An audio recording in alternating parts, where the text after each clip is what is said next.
Je vous salue au nom de Jésus. Tu peux saluer ton voisin de gauche et de droite et lui dire que Dieu t'aime beaucoup. Dis-lui bien. Ajoute maintenant, Dieu t'aime beaucoup. Moi aussi je t'aime beaucoup. Parce que non. Amen. Et si tu es célibataire, peut-être que c'est prophétique. Tenons-nous debout pour lire la parole. Je vous salue tous au nom de Jésus. Je suis heureux de vous prêcher la parole. Vous êtes pour moi comme le ring d'entraînement du boxeur. Toutes ces grandes révélations que je donne partout, on dit Marcelo, Marcelo, c'est vous. C'est sur vous que je l'ai. Vous êtes mon laboratoire. Alléluia. Quand je dis ailleurs ce que je vous dis, les gens sont étonnés. Vous êtes mon labo. Amen. Lisons la parole de Dieu dans Apocalypse 2, versets 1 à 7. Allons-y. Écrit à l'ange de l'église d'Éphèse. Voici ce que dit celui qui tient les 7 étoiles dans sa main droite, celui qui marche au milieu des 7 chandeliers d'or.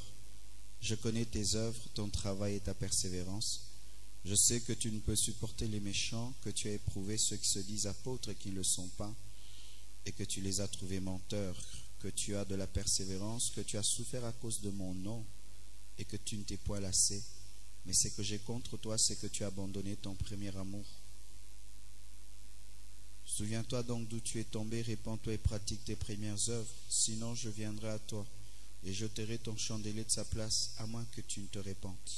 Tu as pourtant ceci, c'est que tu es les œuvres de Nicolaïte, œuvres que j'ai et aussi, que celui qui a des oreilles entende ce que l'Esprit dit aux églises. À celui qui vaincra, je donnerai à manger de l'arbre de vie qui est dans le paradis de Dieu. Nous prenons également Apocalypse 1, verset 15, plutôt Éphésiens. Éphésiens 1, verset 15.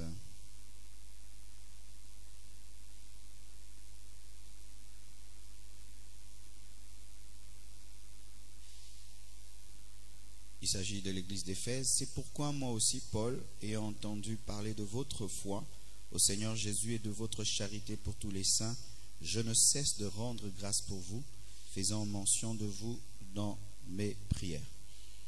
Ça va, on lit encore. On va récupérer les gens qui ne méditent jamais la parole. Luc 10, 38 à 42.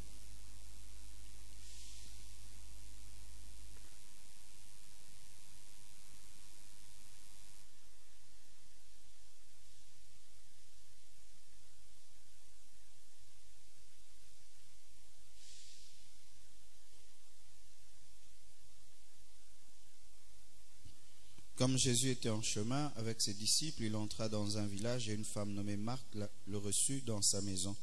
Elle avait une sœur nommée Marie qui s'était assise aux pieds du Seigneur, écoutait sa parole. Marthe, occupée à divers soins domestiques, survint et dit, Seigneur, cela ne te fait-il rien que ma sœur me laisse seule pour servir? Dis-lui donc de m'aider. Le Seigneur lui répondit, Marthe, Marthe, tu t'inquiètes et tu t'agites pour beaucoup de choses. Une seule chose est nécessaire. Marie a choisi la bonne part qui ne lui sera point enlevée ou ôtée. Acclamons la parole du Seigneur. Asseyez-vous, s'il vous plaît. Qui ont été bénis le dimanche passé. Amen. Nous continuons ces enseignements encore ce dimanche. Nous continuerons même après les 30 matins, parce que pendant les 30 matins, nous allons parler de Église influence ta nation. C'est un message prophétique que nous avons pour l'Église et pour la nation, qui sera aussi apporté par une quinzaine de prédicateurs. Aujourd'hui, nous continuons encore, nous allons approfondir les choses que nous avons dites le dimanche passé. Premièrement, voici ce qu'il faut savoir, c'est que l'église d'Éphèse était réellement une église physique, une église locale. Nous voyons même Paul qui est en train de louer cette église dans Éphésiens 1, verset 15, disant que, ayant entendu parler de votre foi, c'était une église avec une foi exceptionnelle et qui avait une charité pour les saints exceptionnelle. C'était une église qui avait une beaucoup de qualités. Parmi les églises de la Bible, Thessalonique, Philippe, les églises de Philippe, les églises de Corinthe, c'était vraiment une église réputée dans sa foi, remplie de qualités. Donc là, nous ne sommes pas en train de parler d'une église médiocre, nous sommes en train de parler d'une église qui avait une renommée, qui était répandue dans le monde au point où même Paul, le grand apôtre de la foi et de la grâce, est obligé de reconnaître cette qualité. Deuxièmement, cette église, dans les âges prophétiques de l'église, est l'image de la première église. Pour ceux qui ne le savent pas, lorsque vous lisez le livre d'Apocalypse, c'est un livre qui a double sens, qui parle de certaines choses qui arrivent au temps de l'apôtre Jean, qui est l'écrivain du livre d'Apocalypse, mais aussi ce sont des écrits qui ont un sens prophétique, parce que la Bible, dans certains versets, a des versets qui s'accomplissent doublement. Ça veut dire, en même temps, Jésus-Christ était en train de parler à une église locale, mais en même temps, Jésus-Christ était en train de parler de sept âges de l'église. L'église d'Éphèse est la première église dont parle le livre d'Apocalypse, et l'église de Laodicée est la septième église, la dernière église dont parle la Bible dans Apocalypse. Et si la première église est l'église d'Éphèse et la dernière église est l'église de Laodicée, donc l'église d'Éphèse est le symbole de la première église, l'église primitive constituée de Pierre, de Jean, de Paul et de tous les autres, et l'église de Laodicée, c'est nous. L'église de Laodicée, c'est une église apostate, une église rétrograde, une église matérialiste qui se dit en bonne santé alors qu'elle est malade. Mais aussi l'église d'Éphèse, qui est la première église, est une église forte, une église puissante comme nous connaissons l'église primitive, mais qui avec le temps a commencé à perdre son premier amour. Il y a beaucoup de controverses là-dessus. Il y a Branham, certains docteurs qui disent que nous ne sommes pas autant de l'église de Laodicée, d'autres nous sommes autant de l'église de Laodicée, mais ce qui est important, c'est d'être en communion avec Dieu. Amen. L'église d'Éphèse aussi est présentée comme une église active mais rétrograde. Et là maintenant, c'est un paradoxe, c'est une contradiction. Comment est-ce qu'à la fois on peut être une église active et rétrograde, parce que l'activité est un signe de communion avec Dieu, l'activité est un signe de vie. Mais j'aimerais vous dire, frères et sœurs, que dans le domaine spirituel, il est possible d'être très actif et d'être à la fois très rétrograde. Et l'église d'Éphèse est la caractéristique d'une église, d'un chrétien qui est très actif dans son service pour Dieu, mais qui à la fois est très rétrograde. Il m'est possible d'être un grand prédicateur, mais d'être aussi un grand rétrograde. Il m'est possible d'avoir des grandes responsabilités à l'église et de les assumer correctement, tout en étant un rétrograde. Tu vas me dire, pasteur, je ne comprends pas cela. Est-il possible que je puisse être un bon intercesseur, être rétrograde? Est-il possible que je sois un bon choriste, un bon prédicateur, être quelqu'un qui sert Dieu activement à l'église, mais tout en étant un rétrograde? Oui, je te dis, mon frère, il est possible que tu puisses être un homme actif dans les choses de Dieu, tout en étant loin de Dieu. Je répète, il est possible d'être très actif dans les choses de Dieu, tout en étant loin de Dieu. Et là, la Bible nous donne l'exemple de Marie et de Marthe. Jésus-Christ va dans une maison. Et voilà qu'il y a une qui est en train de se donner à la cuisine, de préparer la nourriture. Et une autre qui ne va pas préparer la nourriture, mais qui se contente de rester au pied de Jésus-Christ et d'écouter sa parole. Humainement, nous allons dire que Marie, qui était au pied de Jésus-Christ, était une mauvaise femme, une femme paresseuse, qui n'aime que causer et qui n'aime pas travailler. Parce que dans le principe de la vie, lorsque on a un visiteur, la première chose qu'il faut faire, c'est le nourrir, se courir à la cuisine, se brûler le doigt.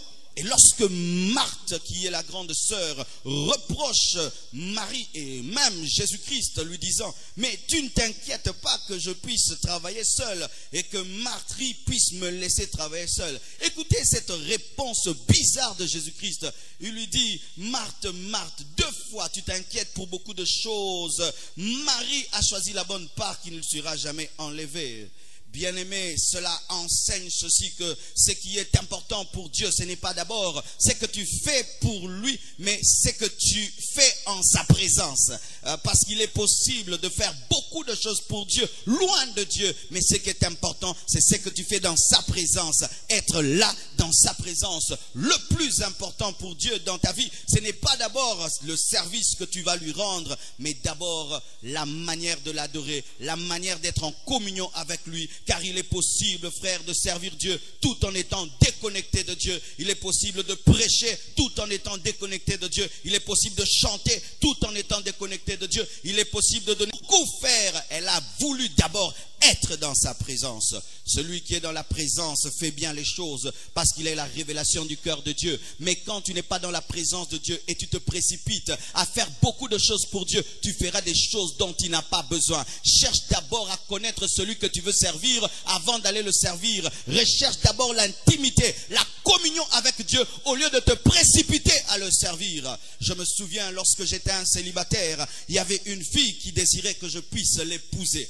Et elle est venue me voir un jour à la maison. J'étais célibataire, je n'avais pas de travailleur et il y avait du désordre dans ma cuisine. La première chose qu'elle a faite, elle me dit bonjour. Et la deuxième chose, elle va dans la cuisine. Elle commence à laver les assiettes. Elle commence à arranger la maison. Et moi, j'étais là à la regarder. Mon problème n'était pas qu'on puisse laver mes assiettes ou laver ma maison, parce que moi-même, je pouvais le faire. Et je le faisais déjà d'ailleurs, parce que j'avais une maison propre. Mais mon problème, c'est que je me sentais seul. J'avais besoin de causer avec quelqu'un. Au lieu qu'elle prenne le temps de me poser des questions. Comment va ton ministère? Pasteur, comment ça va? Et que je puisse lui révéler mon cœur. Elle s'est précipitée dans ma cuisine. Elle a travaillé du matin jusqu'au soir. Et puis elle était fatiguée. Après, elle n'arrivait plus à causer. Elle est rentrée chez elle. Et j'ai dit, pas toi. Parce que j'ai senti que dans le futur, elle s'occuperait trop de mes enfants. Elle ne va pas s'occuper de moi. Elle sera tout le temps à la cuisine. Elle n'a pas le temps de causer avec moi. Alors que je n'épouse pas une femme domestique. J'épouse une compagnon. J'épouse un vis-à-vis, quelqu'un qui est avec moi. Et la plupart des temps, nous sommes des domestiques de Dieu. Des domestiques de Dieu. Occupés qu'à faire l'œuvre de Dieu. Servir Dieu. Prêcher, chanter, jeûner, prier. Quand est-ce que tu as le temps pour Dieu? Oui, il est possible de fuir Dieu dans son œuvre. Il est possible de fuir Dieu dans son œuvre. Il est possible de fuir la communion avec Dieu dans le service pour lui. Marthe a fui la communion avec Jésus dans le service de Jésus. Je ne comprends pas si vous comprenez les choses que je dis. Est-ce que vous comprenez les choses que je dis? Elle est allée fuir Dieu en Dieu. Oui, il est possible que des fois Dieu puisse te réclamer. Pas que tu prêches, pas que tu chantes, pas que tu fasses ceci et cela à l'église. Il te dit, fais 3 jours seulement dans ma présence en prière. Tu fuis ça, mais tu vas prêcher. Tu es Marthe. Tu es un domestique de Dieu. Tu es un travailleur de Dieu. Jésus-Christ a dit à ses disciples, je ne vous appellerai plus mes serviteurs, mais je vous appellerai mes amis. La plus grande dimension en Dieu, c'est l'amitié avec Dieu. Ce n'est pas être serviteur de Dieu. Être serviteur de Dieu est un bas niveau. Être serviteur de Dieu est un bas niveau dans les choses de Dieu. Mais tu peux être serviteur de Dieu lorsque tu ne fais que faire des choses pour Dieu sans avoir une connexion avec Dieu. Lorsque tu sers Dieu dans le péché, lorsque tu sers Dieu dans la désobéissance, tu es Marthe. Et qu'est-ce que Jésus-Christ lui a dit? Marie a choisi la bonne part qui ne lui sera jamais enlevée. Ça veut dire que le travail, on peut te l'arracher, mais ce que Christ te dit, cela ne peut être arraché, car il est impossible d'entrer dans le cœur d'un homme et lui ravir la révélation qu'il a reçue dans l'intimité. Mais cette église, on peut la brûler et nous dire, vous ne verrez pas à l'église, mais les choses que j'ai dans mon cœur, que Christ m'a dit quand j'étais à genoux, ça, personne ne peut le brûler. La force d'un homme, c'est l'ensemble des choses qu'on ne peut lui enlever. C'est l'ensemble des choses qu'on ne peut lui enlever. Pourquoi est-ce que les disciples et les apôtres étaient forts? C'est parce que c'était des maris, quelle que soit la dimension de la persécution, et qui pouvaient fuir de lieu en lieu. Ils avaient leur trésor en eux. Mais si leur force c'était la présence de Dieu, plutôt c'était le service de Dieu, ils ne pourront rien faire. Voilà par exemple le frère, il a bien chanté ici, mais voilà qu'il dort. Vous imaginez, il a bien chanté, il a bien servi, mais quand Jésus-Christ est en train de parler à Marie, oh, il s'est réveillé maintenant. Et c'est ce que nous voyons aussi dans certaines églises. Les choristes, que Dieu bénisse nos choristes, acclamons un peu nos choristes. Mais je connais des églises dans lesquelles les choristes montent à la chaire. Quand ils terminent l'heure de la parole, ils sont dehors en train de chiquer et de prendre des coca. Ce sont des domestiques de Dieu. Ce sont des martes. Dieu n'a que faire des martes. Il a besoin d'une épouse. Et quand une épouse sert son époux, son service est une adoration. Lorsque ma femme repasse ma veste, ce n'est pas qu'elle est ma domestique. Ce qu'elle fait, c'est une preuve d'amour. Donc, il est possible de servir Dieu sans l'aimer. Il est possible de servir Dieu sans l'aimer. Il est possible d'aller à la cuisine pour Jésus sans aimer Jésus. La Bible nous dit que Marie se tenait aux pieds de Jésus-Christ, l'écoutait, donc c'était proche. Peut-être que Marthe n'aimait pas l'odeur de la bouche de Jésus-Christ, c'est pourquoi elle s'est réfugiée dans les odeurs de poulet de Jésus. Tu n'as pas compris, hein? Que Dieu élève ton entendement ce matin. Je suis venu te dire des choses ce matin. Elle a fui l'odeur de la bouche de Jésus-Christ parce que c'était face à face, donc aux os sentir odeur. Et en ce temps-là, il n'y avait pas de Pepsodent. Et l'autre a fui. Mais Jésus était un humain. Quand il transpirait, il sentait mauvais. Donc il devait se laver. N'est-ce pas qu'il dormait dans la barque? Parce qu'il était humain. Et elle fuit l'odeur de sa bouche parce que quand on parle face à face, tu sens le tsunga. Et là, l'autre va dans les choses de Dieu. Et toi, c'est ça. Tu ne supportes pas entrer dans une forte prière de 3 heures du temps jusqu'à entendre sa voix. Parce que tu ne supportes pas ces dimensions-là. Il est facile de monter ici et de faire des choses, mais difficile de s'agenouiller jusqu'à entendre sa voix. Ah, ça c'est difficile, frère, que de se tenir devant Dieu et pleurer comme un enfant. Ça c'est difficile. Mais monter ici, chanter, prêcher, venir ici, mettre un 500 francs. Ça, ce sont des choses facile. Ce qui est difficile, bizarrement, c'est ce qui est facile. T'as rien compris. Oui, préparer c'est difficile, mais s'asseoir et écouter c'est facile, mais ce qui est facile est difficile, et ce qui est difficile est facile. T'as pas compris. Elle va préparer. N'est-ce pas que c'est difficile de préparer? On se coupe les doigts et tout le reste. Et rester là et écouter, c'est facile. Mais Jésus dit que ça c'est mieux, c'est plus grand, c'est plus puissant que ce que tu fais. Et dans les choses de Dieu, ce qui est facile, c'est faire des choses, aller à la cuisine de Dieu. Ce qui est difficile, c'est rester là. Pourquoi? Faire des choses, tu es en activité, tu vis. Mais quand tu restes là, tu meurs et c'est lui qui vit et qui te parle. Et des fois, nous refusons de mourir en nous agitant trop, en faisant beaucoup de choses. C'est pourquoi j'aime pas les gens qui viennent à l'église qui sont pressés de prêcher. Frère, meurs d'abord, meurs d'abord. Meurs d'abord. Si tu l'écoutes, tu iras à la cuisine. Mais si tu vas à la cuisine sans l'écouter, tu es un mort qui sert à la cuisine. Le service que tu rends à Dieu, tu le rends vivant ou mourant. Et où est-ce que tu as reçu la sémence d'aller le servir? Parce que c'est lui le mari qui te donne la sémence. Et ainsi tu veux fabriquer des bébés. Il est possible de créer des faux résultats lorsque tu n'as pas rencontré l'époux. Car on donne des résultats que lorsqu'il t'a donné la parole et tu t'es assis dans sa présence. Mes frères et sœurs, il est possible d'être très actif pour Dieu et être rétrograde. C'est pourquoi au dernier jour, plusieurs diront, nous qui avons prêché en ton nom, fait des miracles en ton nom, prophétisé en ton nom. Oh, Jésus dira, je ne vous ai jamais connu parce que vous étiez des rétrogrades, des serviteurs d'iniquité. Il est possible de faire sans être. Marthe faisait, Marie était. Quand tu es, tu existes et tu vis. Et l'existence, la vie n'est qu'en Christ. Sinon, nous faisons des services des zombies. Dis à ton voisin zombie. Les zombies sont des morts vivants. Ils sont gluants, bizarres. Ils vont comme ça, comme dans une publicité. Vous avez vu la publicité là? Il ne faut pas manger ces trucs-là. Hein? Ça rend zombie. Comment une publicité c'est? C'est ça, le service des zombies. Tu es en train de servir Dieu, mais tu es mort et tu sens mauvais, tu pourris. Et tout ce que tu touches attrape tes glues.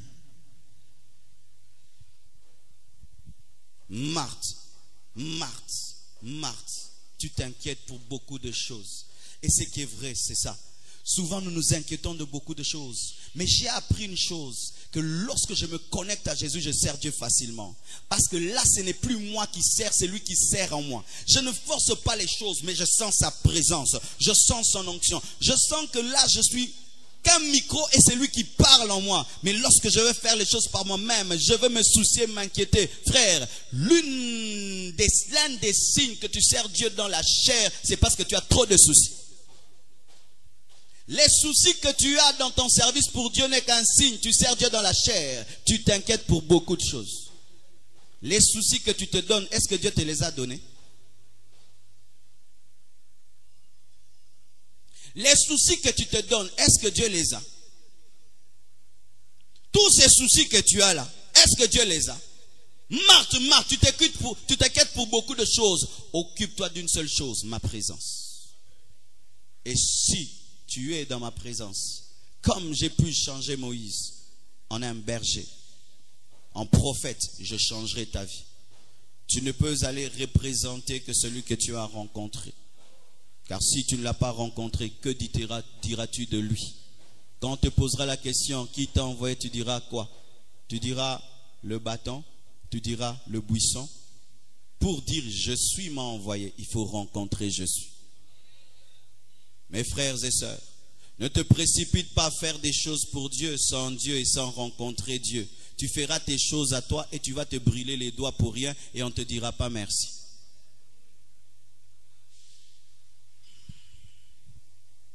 Une deuxième chose. Un jeune homme vient auprès de Jésus-Christ dans Matthieu 19, versets 16 à 23.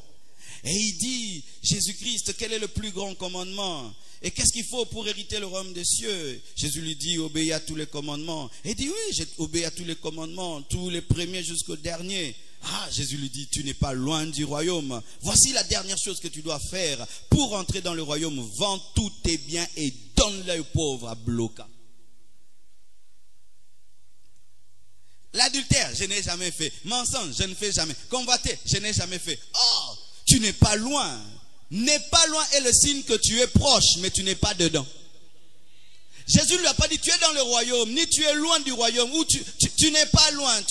Tu es proche, mais tu es perdu. Perdu, mais proche. Mais maintenant, pour que tu entres dans ce qui est proche de toi, vends tous tes biens et donne-le aux pauvres, à bloca zonga. Et Jésus lui a dit, il est facile à un chameau d'entrer par le trou d'une aiguille et difficile à un riche d'entrer dans le royaume des cieux. Pourquoi? Parce qu'il tient trop à ses biens. Mais le chameau, vous pouvez même couper ses bosses. Même s'il meurt, beaucoup ici, ndam. Mais le riche fuira parce qu'il aime ce qu'il a. Qu'est-ce que je veux dire? Il est possible que tu sois à côté de l'eau sans te laver. Il est possible que tu sois à côté du savon sans jamais l'utiliser. Il est possible que tu sois près de Dieu mais loin de Dieu. Tu es près de Dieu quand tu viens à l'église, mais est-ce que tu es dans le Dieu qui est près de toi? Tu peux être proche mais perdu. Proche des choses de Dieu mais perdu.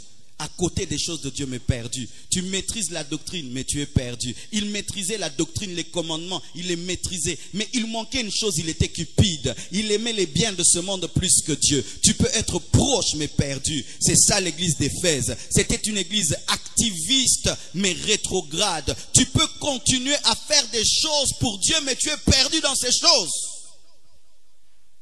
Mon frère, ma soeur, écoutez ceci. Un païen qui se retrouve en enfer ne sera pas autant malheureux qu'un chrétien qui rate l'enlèvement. Parce que lui, il était proche mais perdu. Il n'a jamais entendu la parole que tu as entendue. Et il se retrouve en enfer. Mais toi, on t'a dit, attention, l'enfer existe. Attention, le ciel existe. Sans la sanctification, personne ne verra Dieu. Tu connais toutes ces choses. Mais malgré que tu les connais, tu es proche mais perdu. Un homme qui est sale parce qu'il est dans le désert, on peut comprendre cela. Cela est compréhensible. Mais un homme qui est sale mais qui travaille à la régie des eaux, cela est incompréhensible.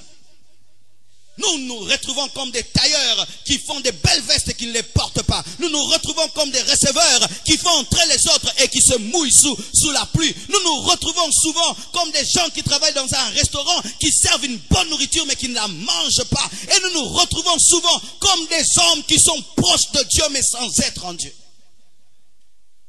Tous les membres de votre famille peut-être sont restés à la maison et tu es le seul qui est venu ce matin, mais bizarrement tu ne prendras pas la décision de changer.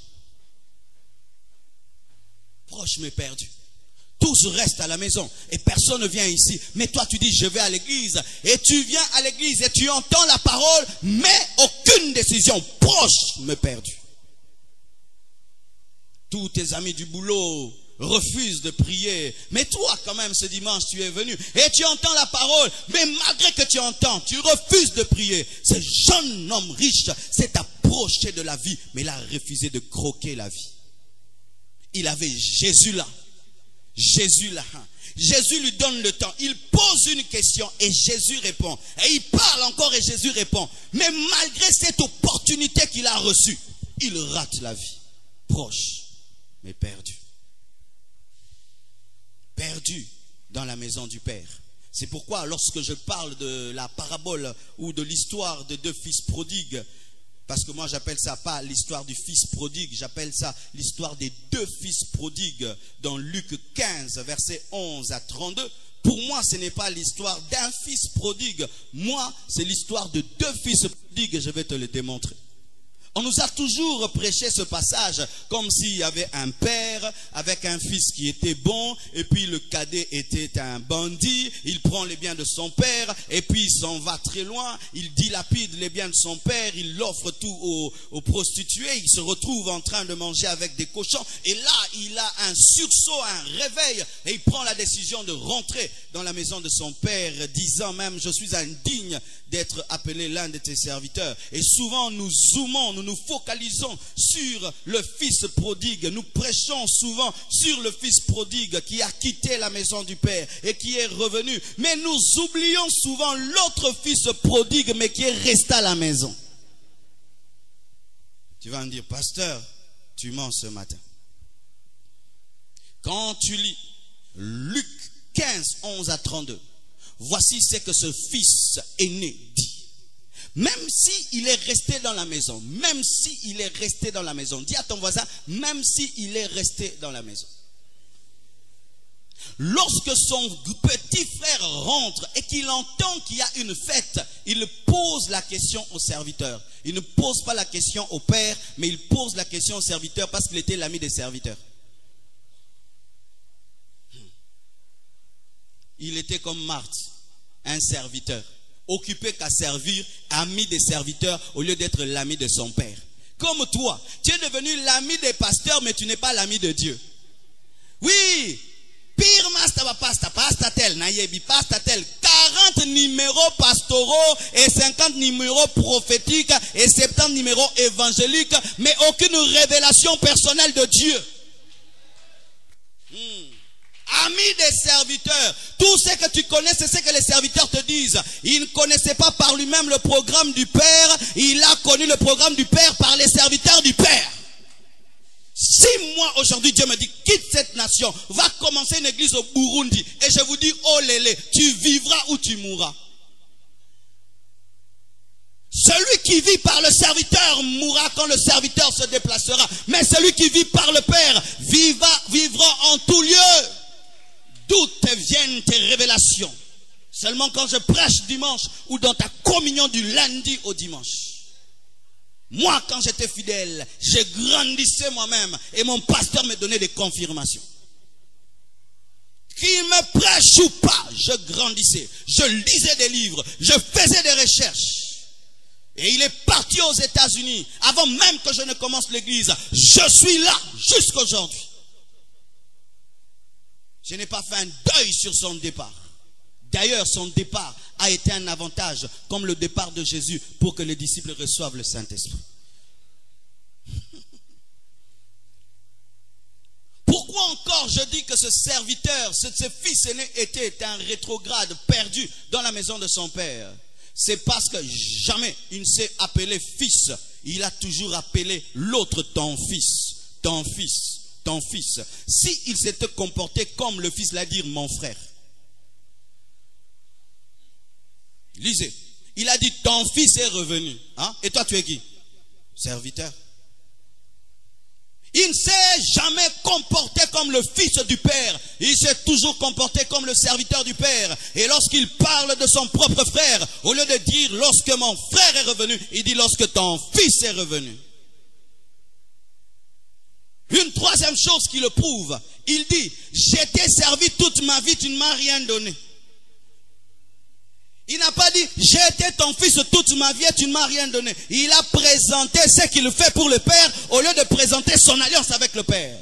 Mais qu'est-ce que le fils prodigue a fait pour être restauré? Il n'avait rien fait, mais sa restauration découlait de son alliance. C'est pourquoi son père a dit, tu ne peux pas être moins que mon serviteur. Tu es mon fils. Donnez-lui l'anneau, donnez-lui les vêtements. Pourquoi? Parce que nous subsistons par l'alliance, non point par les œuvres. Alléluia. Et là, vous voyez un jeune homme qui est dans la maison de son père, mais perdu dans la maison de son père. Il fallait pour lui une croisade d'évangélisation à domicile. Il lui fallait une croisade d'évangélisation à domicile. Et j'aimerais dire que nos églises congolaises ont besoin de croisades d'évangélisation ecclésiastique. Car nos églises sont remplies de fils aînés. Et il faut des croisades. Ce n'est pas normal que dans l'église, on puisse dire qui veut donner sa vie à Jésus. Il est supposé que tout le monde a donné sa vie à Jésus. N'est-il pas écrit que Dieu ajoutait à l'église tous ceux qui étaient sauvés? Il te sauve à l'extérieur, te fait entrer à l'intérieur. Mais nous venons païens, nous restons à l'intérieur. Et on nous donne des noms et des titres et nous pensons que nous sommes sauvés. Ce n'est pas parce que je t'ai donné des responsabilités à l'église que tu es sauvé. Ce n'est pas parce que je t'appelle bon frère, bonne sœur que tu es sauvé. Ton salut dépend de ta rencontre personnelle avec Jésus-Christ. Et si jusque-là tu n'as jamais rencontré Jésus-Christ, tu as besoin de te convertir et de le recevoir ici dans la maison du Père. Dans la maison du Père, tu as besoin d'être évangélisé. Proche mais perdu. Perdu dans la maison du Père. Et écoutez frère, il est plus facile au fils prodigue qui sort de la maison de revenir à la maison que de sauver celui qui est déjà à la maison, parce qu'il pense que le fait d'être à la maison lui donne le salut. Est-ce que vous comprenez ce que je dis? Celui qui est sorti, il sait qu'il est sorti. Les murs lui montrent qu'il est en dehors du mur. Tout autour de lui montre qu'il est en dehors du Père. Mais l'autre, qui ne voit que les brebis et les boucs, mais dans l'enclos du Père, pense être avec le Père. Alors qu'il y a longtemps qu'il a causé avec le Père. Car s'il causait souvent avec le Père, il allait connaître le cœur du Père. Que Dieu est dans l'amour et dans le pardon qu'est dans les mérites. Comment est-ce que ce fils ne connaissait pas son Père? C'est parce qu'il était plus en communion avec les serviteurs et les brebis de son Père qu'avec le Père. C'est ainsi que quand on sort dehors, on prêche la parole dans les soirées de gloire à l'extérieur ou dans des croisades. On dit qui veut donner sa vie à Jésus, qui veut revenir vers Dieu. Les gens courent. Mais quand tu te tiens dans l'église qui dit qui veut donner sa vie à Jésus-Christ? Non, je suis baptisé. Qui te dit que parce qu'on t'a lavé que tu es lavé? On t'a lavé sans savon. Quiconque s'est fait baptiser sans être converti a été lavé à l'âge adulte sans savon. Et là tu vas présenter ton baptême. Et si c'est une église qui donne des cartes de membres, tu vas présenter ta carte de membre. Tu vas présenter tas de choses, les songes, les visions que tu vois. Tu vas présenter les miracles que tu as vus, mais tout en sachant que tu es déjà déconnecté avec Dieu. Téléphone et ça hors périmètre cellulaire et zig raté. Mais ça hors périmètre cellulaire. Un téléphone débranché ne brûle pas, mais il est débranché. Il n'est pas différent d'un bois, parce qu'on ne peut rien en faire. Mais il reste un téléphone. Et un chrétien perdu dans l'église, vous pensez qu'il est vivant alors qu'il est mort. Et vous pensez qu'il est utile alors qu'il est inutile. Frères, sœurs, ceux qui quittent l'église, ceux qui l'ont en église, te sentir et le côté aux alaratés. Ceux qui l'ont esika va sentir que l'on qui aux alaratés. Ceux qui ont l'élo au pengui, est-ce que te sentir vide? Ville ba santango so mutana zena bomoi. Yango mona ba msu dimanche aye alimwe to sentir te. Pas ça lelote, abo elote. Pourquoi est-ce qu'il y a des grands deuils? C'est parce qu'il y a un grand vivant. Un grand homme est mort. Mais quand un petit homme meurt, il y a un petit deuil. Selon la grandeur de ce que tu as été. Pareil aussi dans les choses spirituelles. perdu, mais à l'église. Perdu à l'église. Et j'ai toujours béni Dieu. Parce que moi, je ne suis pas un pasteur qui a sauté les étapes. J'ai franchi toutes les étapes de la vie chrétienne. J'ai été un balayeur. J'ai été un torchonneur d'église. J'ai porté les bancs. J'ai mis les bâches. J'ai été un choriste. J'ai été un portier. J'ai été tout. J'ai tout fait. On m'a envoyé les ndembi ecclésiastiques au marché. Et je peux savoir ce qui se passe dans les fidèles. Combien de fois dans notre église, il pouvait se faire que vous venez à l'église, mais ce jour-là, vous ne venez pas pour la parole. Un ami vient seulement pour sa fiancée. Pour sa fiancée. Tout le culte là n'est qu'une mascarade. Pour lui, le vrai culte commencera quand on dira Amen. C'est quand on dit Amen que, ah, pasteur vraiment, où met la kimingi? Nabi Misayo, Shawama. Yango Sat. D'autres, ils viennent pour une dette, Il n'est pas venu prier. Il est venu pour une dette après le culte. Quelle est ta vraie motivation dans la présence de Dieu? Est-ce que tu viens pour l'adorer? Est-ce que tu viens pour l'écouter? Ou tu viens pour être chose proche mais perdue? Dans la maison de Dieu mais perdue. Et d'autres ont des péchés d'église, de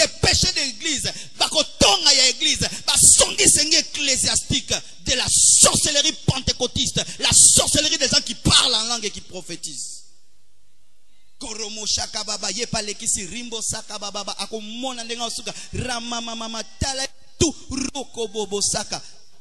Mais c'est ce que tu fais, tu parles un peu en langue, tu critiques un peu, tu parles un peu en langue, tu critiques un peu, tu prophétises et puis tu critiques un peu. Dans la maison du Père, mais perdu dans la maison du Père. Et je vous assure, mes frères et sœurs, nous serons étonnés le dernier jour lorsque nous nous retrouverons au ciel et que nous rechercherons certains prédicateurs, certains grands entre guillemets, et nous ne les verrons pas. Mais nous serons aussi étonnés de retrouver là-bas les fils prodigues qui étaient sortis à côté de Jésus.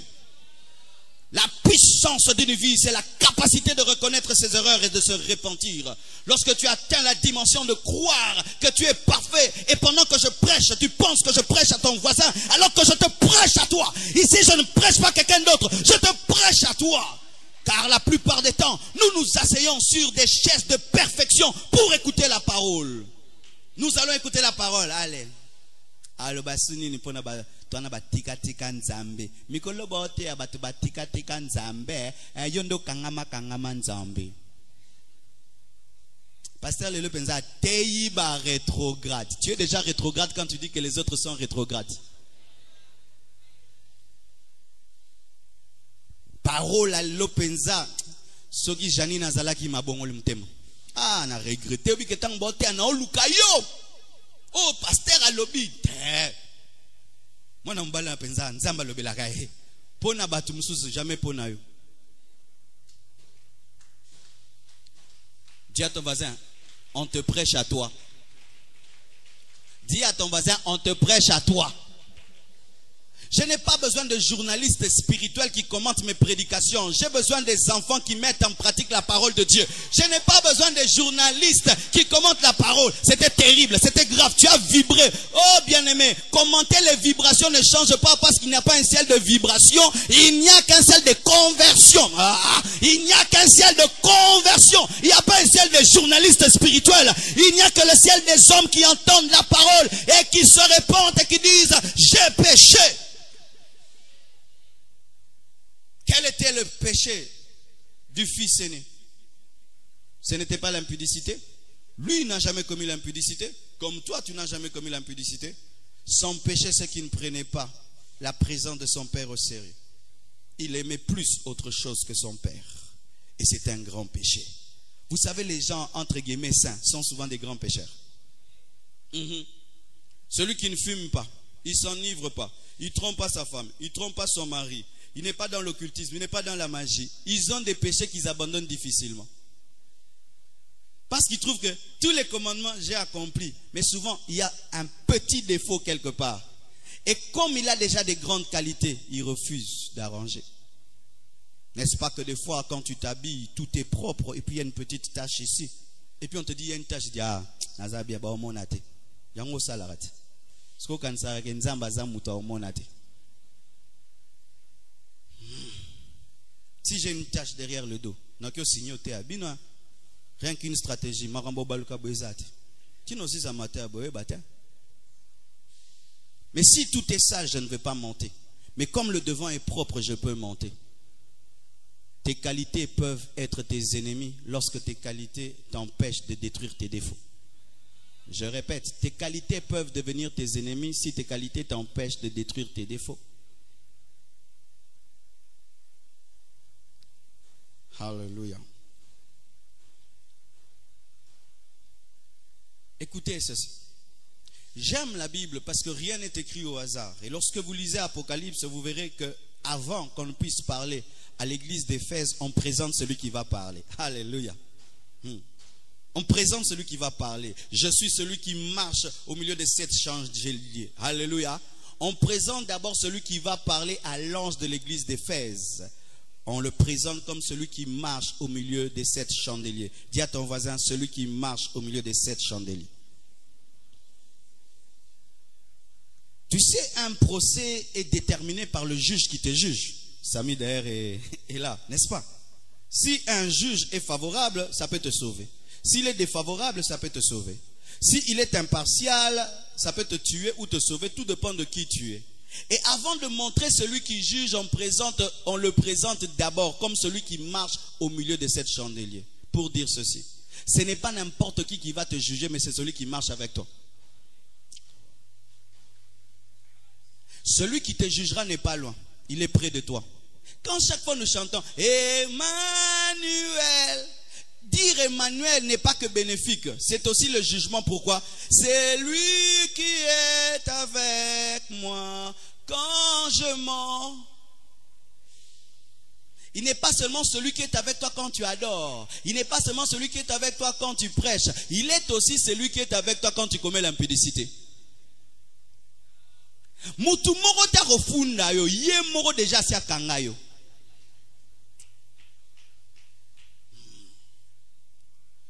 Celui que tu sers n'est pas loin de toi, il est proche de toi, il marche à côté de toi. C'est l'omniprésent. Beaucoup de gens pêchent parce qu'ils ignorent que Dieu est omniprésent. C'est pourquoi avant de pécher, ils regardent devant, derrière, à gauche. Ils oublient de regarder le ciel parce que Dieu le voit. Chaque fois qu'un homme va très très loin dans une chambre très très noire afin de commettre le péché, il a oublié que celui qui le juge, c'est celui qui marche au milieu de cette chandelier.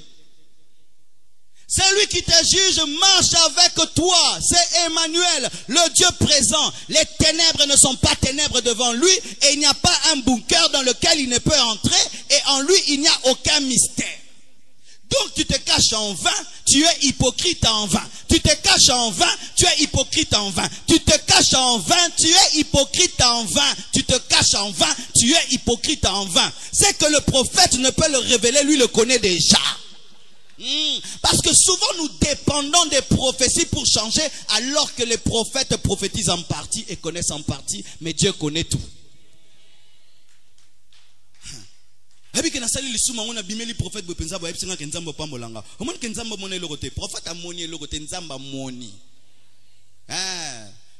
Job, Dieu lui a dit qu'il était juste. Ce n'était pas un prophète qui avait dit qu'il était juste. Est-ce que Dieu, quand il te voit, il dit que tu es intègre? Dieu marche avec toi.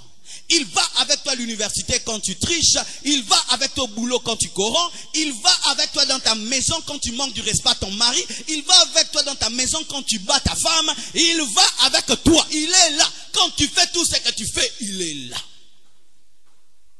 Si il était démon, tu allais le chasser au nom de Jésus. Mais on ne peut chasser Jésus au nom de Jésus. Les hommes, souvent, quand ils veulent pécher, ils enlèvent autour d'eux tout ce qui peut leur rappeler que Dieu existe. S'il y a une Bible, ils l'enlèvent. Bible, ça va. Dans la Bible. Nengayo frère. Frère. Chambre ne comment? Chambre d'hôtel. Chambre na oana. Mais avant ça, l'issoum. Aussi Bible. Au longoli. Ceux qui pochette mon bois fier l'impudicité zam. Au longoli. Au longoli. Blognon, ce qu'on rappelle qu'un collier sazala. Au longoli. Mais nzam me peut longolat. Zwape nzambe au fond nzambe bima.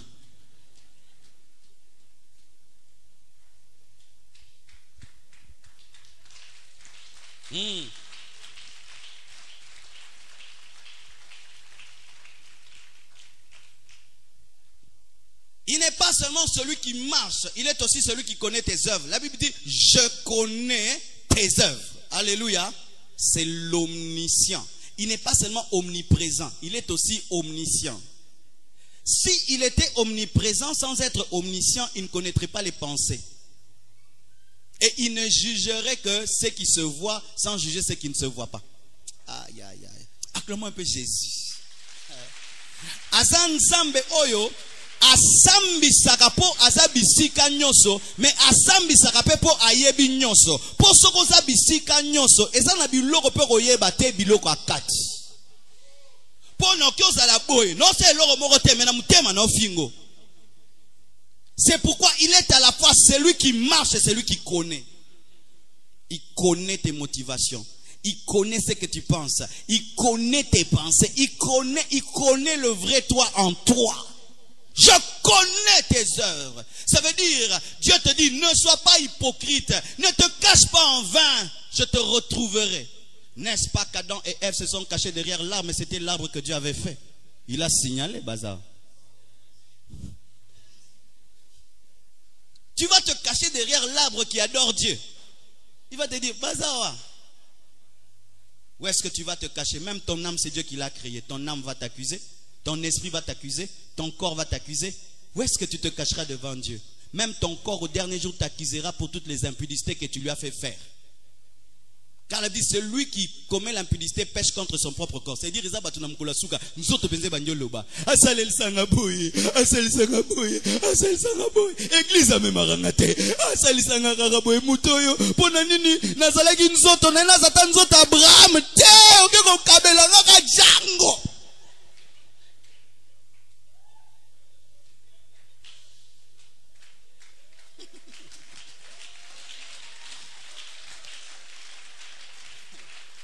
Car la Bible dit, tu pêches contre Dieu et contre ton corps. Ton âme t'accuse. N'est-ce pas que des fois, c'est ta conscience qui t'accuse. Tu fais une mauvaise chose, mais yo morara. Conscience yo dérangé.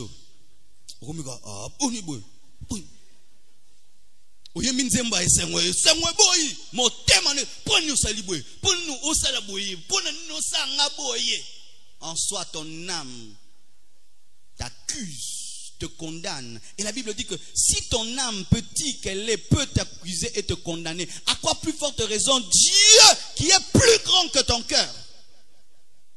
Qu'est-ce que ton âme te dit? Qu'est-ce que ta conscience te dit? J'aime la conscience de David.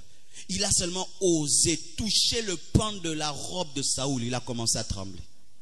Il ne l'a pas tué. Il a seulement osé toucher. Il a tremblé. C'était une âme sensible et il obéissait à son âme. Mais le jour qu'il a osé tomber avec Bathsheba, il n'a pas écouté son âme. Son âme lui a fait faire un psaume. Et il aime ces psaumes. Hein? Et tout belisa en nzembo. Dites amen. Écoutez encore ceci. C'est que j'aime en Dieu que lorsqu'il commence à parler à l'église d'Éphèse, la première chose qu'il fait, il reconnaît les qualités. Je reconnais ton travail, ta persévérance, ta haine de la méchanceté, le discernement, la souffrance pour le nom de Jésus, la haine pour les œuvres des Nicolaïtes. Dieu le reconnaît.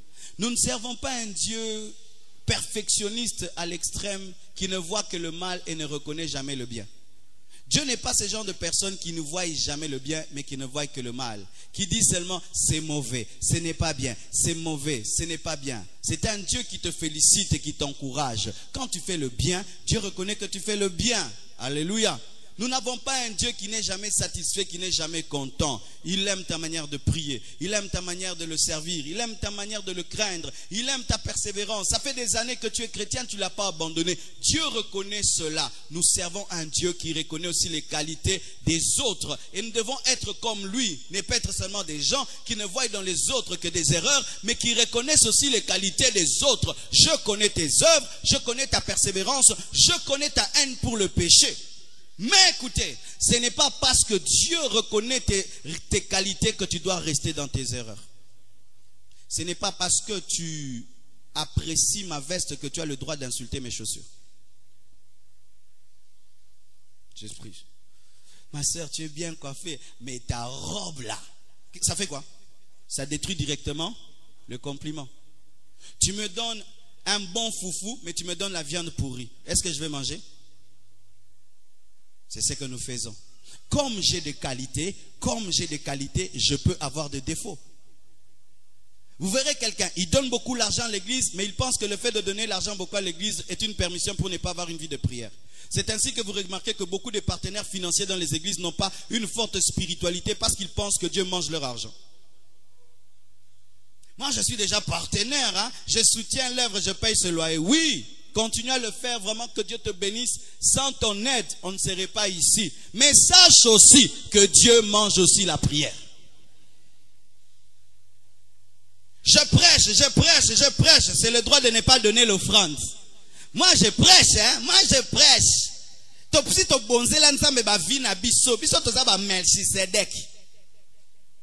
Combien de gens, parce qu'ils sont très très spirituels, ils ne donnent rien à Dieu parce qu'ils pensent que Dieu peut accepter leurs défauts à cause de leur qualité. Je suis un homme discipliné. Moi, j'ai fait des années dans le Seigneur. 40 ans dans le Seigneur. Maintenant, il se permet maintenant de se relaxer et de pécher. Bisoto saleli nzambe makasi, bisoneto sali réveil mboka oyo, bisoneto banda réveil, ba église ezalaka te. Siko nde bokomi ba pasteur a kindumba ya ba divorce. Parce que vous avez donné à Dieu votre jeunesse et vous avez travaillé dans des moments difficiles, tout d'un coup maintenant, après 40 ans de ministère, il faut pécher. Pourquoi? Parce qu'on a servi Dieu dans les temps difficiles. Donne un amen. J'ai résisté à cet homme, hein, pendant 20 ans. Je ne lui ai pas résisté. Je ne lui ai pas cédé. Mais maintenant, aujourd'hui, quand même, je peux céder parce que j'ai trop résisté.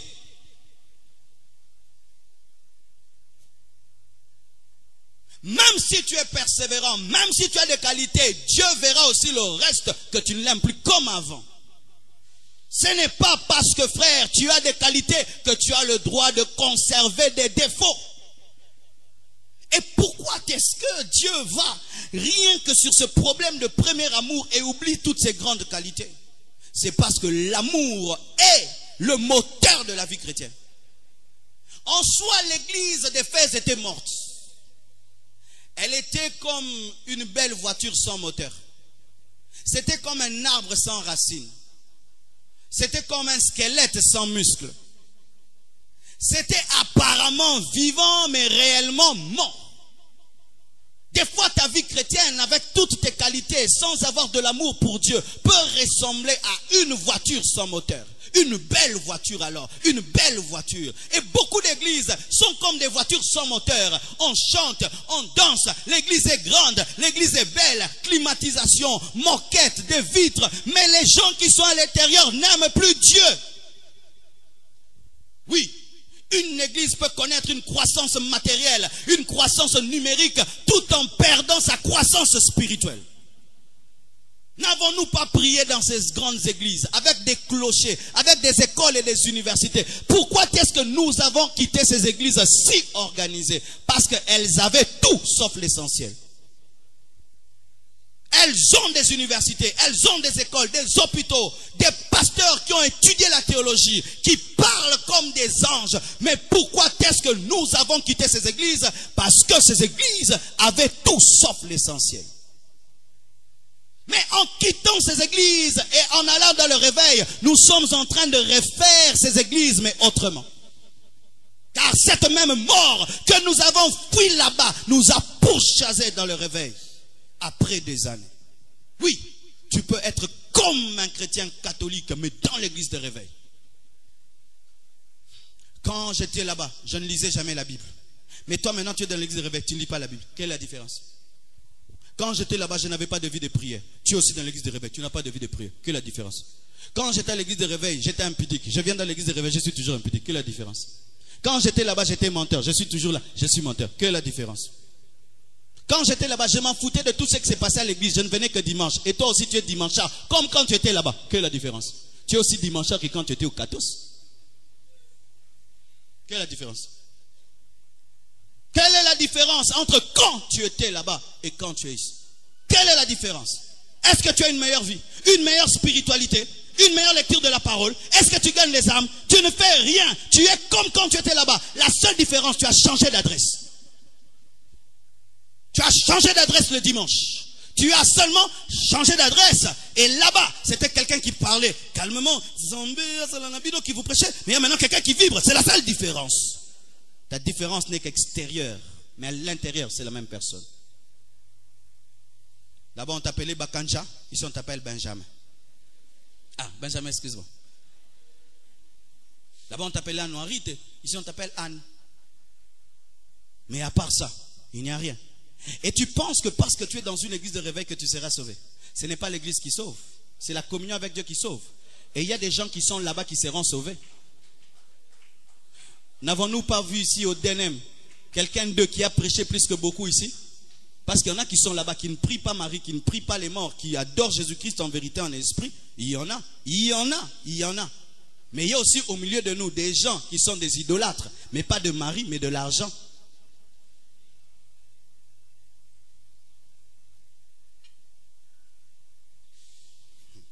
Quand j'étais à l'église catholique, je n'allais jamais pour la prédication. J'oubliais toutes les prédications, comme toi. Qu'est-ce que j'ai prêché dimanche? Tu as oublié. Quelle est la différence? Là-bas, moi j'oubliais tout. Quand j'allais là-bas, je dormais pendant le culte. Comme toi, tu dors dans le culte. Quelle est la différence? Là-bas, quand j'étais dans le culte, je n'adorais jamais, je ne chantais jamais, je boudais. Comme toi, tu boudes ici. Quelle est la différence? Moi, j'avais une rangée de bouding. C'est-à-dire, si je vais là-bas, tu as mal droit au bétakabou. Non, tu as le gars. Posez. Alors vous verrez, là sur ma rangée, tout le monde est froid. Toi aussi. Si seulement quelqu'un a la malchance ou la malgrâce, de s'asseoir à côté de toi, il aura un mauvais culte. Parce que quand il voudra dire Alléluia, oh yes, oh my God, oh my God. Si quelqu'un commence à danser, Atiki. Quelle est la différence? Quelle est la différence? Donne-moi les preuves que tu as changé. Donne-moi les preuves que tu es différent de ce que tu étais. Quelle est la différence? Quelle est la différence? Et tu penses que Dieu va enlever quelqu'un comme toi? Non, c'est l'épouse qui sera enlevée. Et l'une des conditions pour être l'épouse enlevée, il faut avoir pas de taches et pas de rides. Donc Jésus ne va pas enlever une vieille église. Sans rides, pas des vieux chrétiens qui ont perdu leur premier amour. La condition pour être enlevé, il ne faut pas avoir de rides, il ne faut pas avoir des cheveux blancs spirituels, il ne faut pas avoir un vieux amour pour Dieu. Christ n'enlèvera pas une église qui ne l'aime plus. Oh, je termine. Je vais continuer la suite au prochain culte. Numéro. Tu regardes trop les catchs américains au lieu de suivre des prédications. Ah, j'ai pas dit que c'était un péché. Je termine et je vais continuer le reste dimanche. Frère, surtout pour vous qui êtes fiancés. Mon frère, tu as ta fiancée et tu dis samedi à 12h, on a un rendez-vous. À 12h, tu l'appelles. Elle te dit, excuse-moi, un ami du quartier avait acheté un vélo. Comme il y a longtemps que j'ai roulé à vélo, vraiment j'ai saisi cette occasion.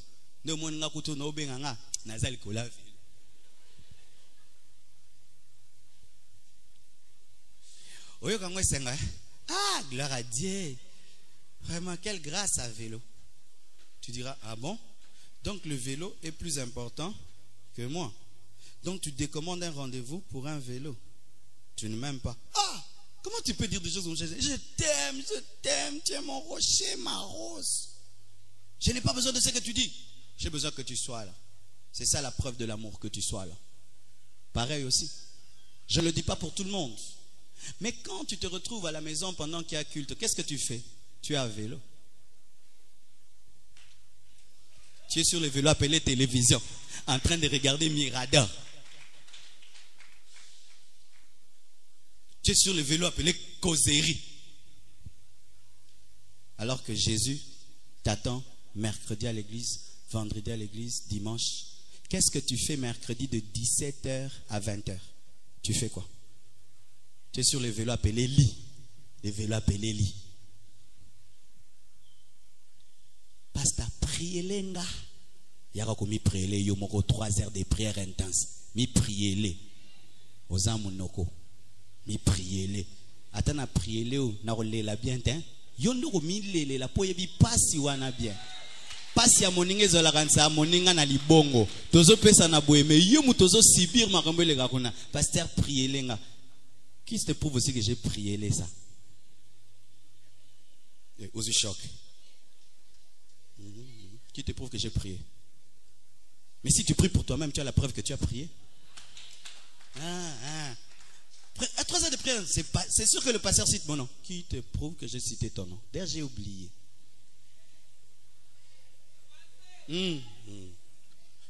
Tu penses que si 500 personnes te donnent leur requête, tu vas te souvenir?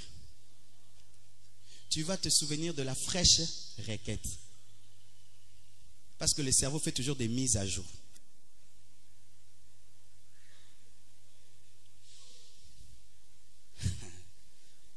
Pourquoi je vous dis ça? Des fois, au lieu que vous vous donnez à aimer Dieu et à parler à Dieu, vous remettez encore à nouveau d'autres sacrificateurs entre vous et Dieu, alors que Jésus est venu rien que pour enlever ça.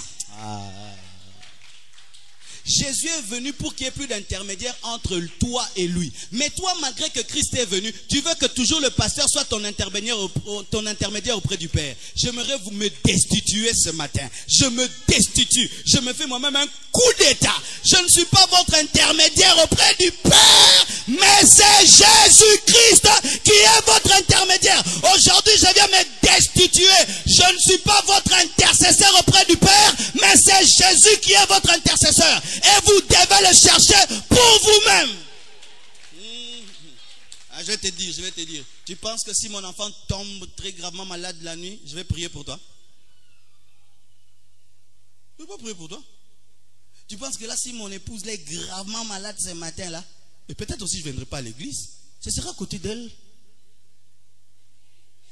Longolanga place au Tchanga, Nazawanate, Longolangai, Tchanzambi. Longolangai place wana nazalaka wana te tia Yesu Masia oya kobosa na yo te po ye pas avoir problème te. Depuis qu'il est à la droite de Dieu le Père, rien ne peut lui arriver et il a tout le temps de parler de toi. Arrêtez de vous confier dans des prophètes, des pasteurs, des hommes comme vous. Confiez-vous en Dieu. C'est Jésus qui est le chemin, la vérité et la vie. C'est lui qui mène au Père. C'est lui qui est mort pour vous. Ce ne sont pas les hommes, ni les intercesseurs, ni les intercesseurs de l'église. C'est lui et c'est lui seul. Redonnez-lui sa place. Beaucoup d'entre vous, vous n'avez pas de communion avec Dieu parce que vous comptez sur ma communion. Vous n'avez pas de vie de prière parce que vous comptez sur ma vie de prière. Mais ma vie de prière, c'est pour moi-même. Et ta vie de prière, c'est pour toi. Tu penses que quand je prie, je ne prie que pour toi? Je prie aussi pour moi. J'ai aussi des maisons à construire. Je prie pour que Dieu me protège, qu'il protège aussi mes enfants. Et puis je prie aussi pour toi. Toi, tu n'es qu'une rubrique dans mes prières. Mais toi-même, tu es ta propre rubrique dans ta prière. Osiliki, et bon, yo samelangam kolonyoso. Et bon, yo samelangam kolonyoso. Olmosilika, et bon, yo samelangam kolonyoso.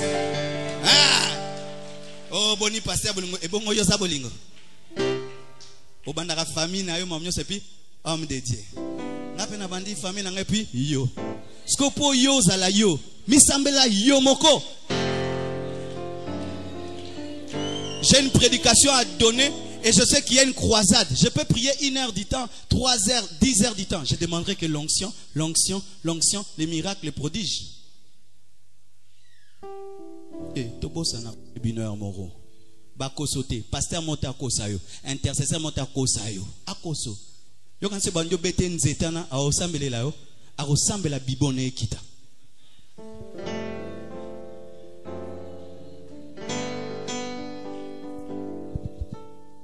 Paul dit, je fais mention de vous dans mes prières. Faire mention, c'est différent d'insister. Père éternel, Dieu de gloire, agis dans la vie d'Oracle, tends ta main, fais de lui un grand homme au nom de Jésus. Oh, souviens-toi de David. Père, Oracle. C'est ça, faire mention.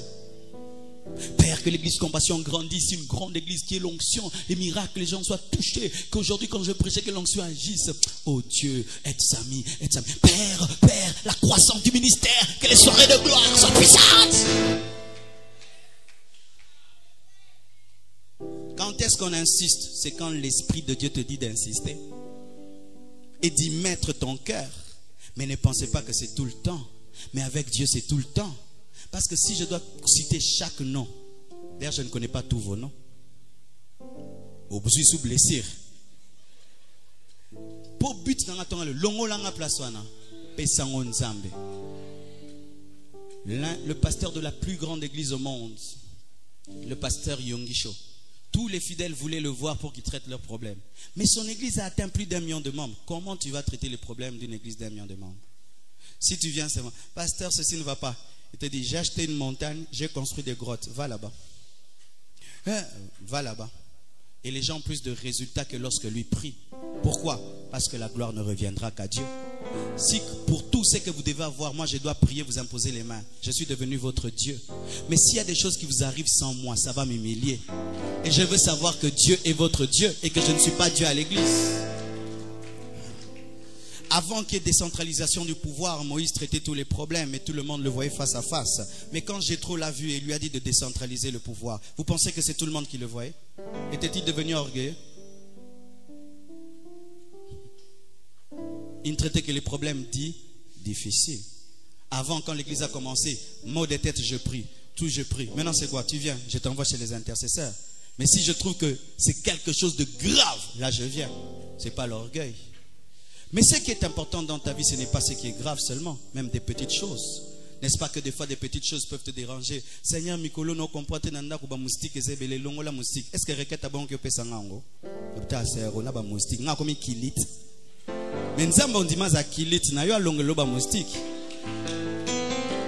Oh, pasteur Samuel ngai, surtout basi ba cancrela moyen te na ba meuble. Est-ce que nga ko pesa nga ba requête bongo? Na yo so maka crée magique. Mais nzambo ko yebise na maramba mike. Nzambe no comprendre no ka mukosa moko na mukonga wa. Oke longo longo te nzambo longo. Mais nga yebisa